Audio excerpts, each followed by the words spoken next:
पढ़ाई करानी हो प्राइवेट कॉलेज से तो कम से कम 1 करोड़ रुपए खर्च करना होगा, तब जाकर आपका बच्चा मेडिकल में डिग्री हासिल कर सकता है। तमाम विश्वविद्यालयों को एकदम बर्बाद कर डाला गया है।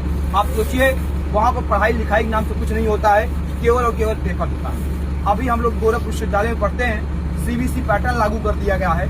आप सोचिए मुश्किल से 10-15 क्लास चलता है और पेपर ले लिया जाता है। पढ़ाई के नाम से कुछ नहीं है। सेल्फ फाइनेंस कोर्सों को प्रमोट किया जा रहा है।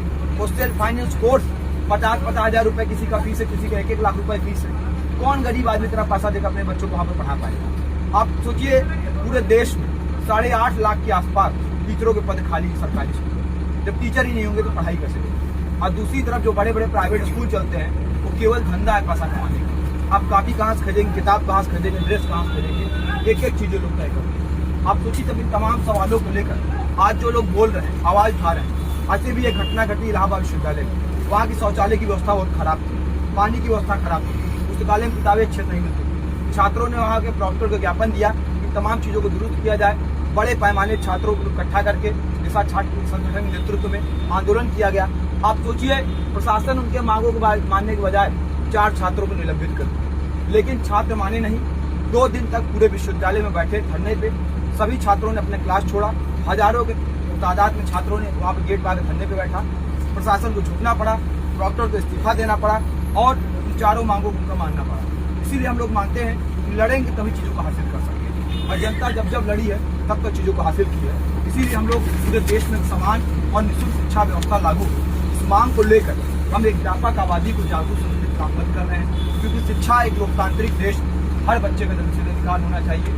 पैसे के आधार पे एक भी बच्चा शिक्षा से वंचित नहीं। दूसरी बात साथियों लोग जो उठा रहे हैं वह उठा रहे हैं रोजगार के सवाल को लेकर। अभी आप सोचिए हमारे देश में बेरोजगारी अपने चरम अवस्था पे, कोई भी भर्ती आ रही है, हर भर्ती का पेपर लीक हो जा रहा है। दूसरी बात कि आप सोचिए पेपर लीक होता ही है, उसके साथ साथ हमारे देश में एक तरफ पेपर लीक होता है, दूसरी तरफ छात्रों नौजवानों की आत्महत्या की संख्या बढ़ती है। अभी 2023 में 1 लाख से ज्यादा नौजवानों ने पूरे देश में आत्महत्या की। अब ये पूरे देश में बहुत गंभीर का विषय है। अभी आप देखे होंगे गाजा से लेकर तमाम जगह युद्ध चल रहे हैं, उतने लोग युद्धों में नहीं मारे गए जितने लोग हमारे देश में 1 साल के अंदर क्या कहते हैं आत्महत्या करके मरे। इसके पहले भी लोग मरे हैं यार। तो नहीं, आप जो बात कर रहे हैं ना सर, 2002 में मैं इलाहाबाद यूनिवर्सिटी का छात्र रहा हूँ। बाथरूम शौचालय उस समय भी नहीं था, आज भी वही हाल है। तो वही बात हम कर रहे हैं। फिर तो इसीलिए हम लोग बात कर रहे हैं, आज की बात आप कर रहे हैं। हम लोग इसीलिए बात कर रहे हैं कि तमाम सवालों को लेकर आज हमें आपको बोलना पड़ेगा और पूरे देश में एक समान निःशुल्क शिक्षा व्यवस्था लागू हो, हर काम करने वाले लोगों को पक्के रोजगार मिले। ये किसी भी लोकतांत्रिक देश में हर लोगों का निश्चित अधिकार होना चाहिए और ये बहुत बुनियादी जरूरत है।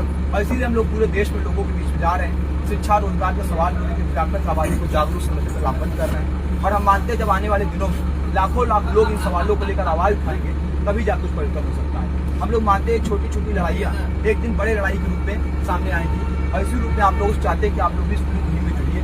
पर्चे को आप लोग पढ़िए, नंबर है, सोशल मीडिया का लिंक है, आप संपर्क करिए। सोशल मीडिया के लिंक पे जाएंगे आप, पूरे गतिविधियों के बारे में आपको पता चलेगा। हम लोग कैसे कैसे कार्यक्रम कर रहे हैं, पूरे देश में कैसे संगठित कर रहे हैं। संपर्क जरूर करें, पूरे कार्रवाई में आप लोग भी जरूर। आखिरी फिर साथियों इस पूरे कामों को आगे बढ़ाने के लिए आप आर्थिक तौर पर सहयोग भी करें, क्योंकि हम लोग जो सभाएं कर रहे हैं, पर्चे बांट रहे हैं, जगह जगह हम पुस्तकालय बना रहे हैं।